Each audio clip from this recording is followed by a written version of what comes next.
వాస్తవానికి ఈరోజు కూడా రాష్ట్రంలో ఎక్కడా కూడా 30-35% మించి ధాన్యం కొనుగోలు చేయలేదు.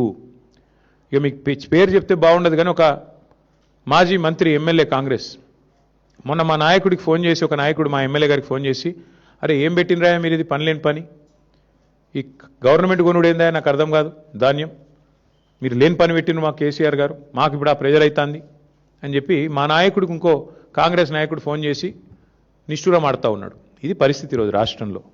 ముఖ్యమంత్రి గారేమో 80% కొనేసిన అంటాడు, మంత్రి గారేమో 50% కొన్నా అంటాడు.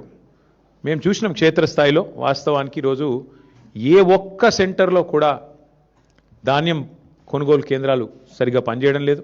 గన్నీ బ్యాగ్స్ ఇస్తలేరు, రైతులే కొనుక్కోవాలి. 28 రూపాయలు, 25 రూపాయలు, 30 రూపాయలు పెట్టి సుతిలు వాళ్ళే కొనుక్కోవాలి. మంచినీళ్ళ సౌలత్ కూడా లేదు. ఇంకా మీదికెళ్ళి వెయిటింగ్ ఛార్జీలు కూడా రైతులే కట్టుకోవాలి. ట్రాక్టర్ లోడ్ చేసుకొని వస్తుండ్రు పాపం.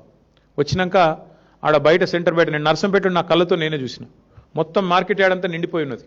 మరి ఎట్లా ఇది పరిస్థితి అంటే, వచ్చి వారం రోజులైంది సార్, వెయిటింగ్ ఛార్జీలు కడుతున్నాం, రోజుకు 2000 రూపాయలు కడుతున్నాం, రోజుకు 3000 రూపాయలు కడుతున్నాం, లారీ అయితే ట్రాక్టర్ అయితే 2000 కడుతున్నాం. రైతులు తమ నోటెంబడి వాళ్ళు చెప్పిన మాట. ఈ సంక్షోభాన్ని గుర్తించకుండా, ఈ సంక్షోభం గురించి కనీస అవగాహన లేకుండా అబద్ధాలు చెప్పి అధికారంలోకి వచ్చిన రేవంత్ రెడ్డి ఇలా నోటికి వచ్చిన మాటలు మాట్లాడుతూ ఉన్నాడు.